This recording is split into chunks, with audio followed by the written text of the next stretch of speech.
How to change chart height on Vantage. Hey everyone, welcome back to another video from Trading for Beginners. If you are looking to adjust chart, customize trading layout, or trying to make your Vantage platform look more comfortable to analyze markets, here's how you do it. First of all, launch open the Vantage app or website and sign into your account.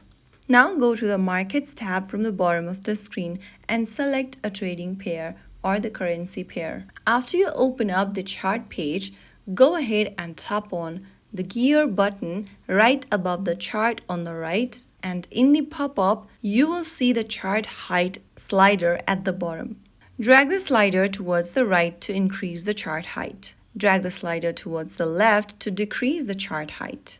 Go ahead and select your preferred chart height, and after you do that, you'll be able to see your chart height change immediately.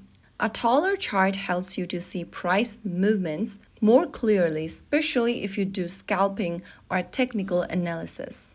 So adjust it based on your trading style. So that's how you can find the chart height option on Vantage and change the chart height according to your preference with just a few simple steps. If you found the video helpful, don't forget to like, share, and subscribe to our channel. I will be back again in the next video. Thank you for watching.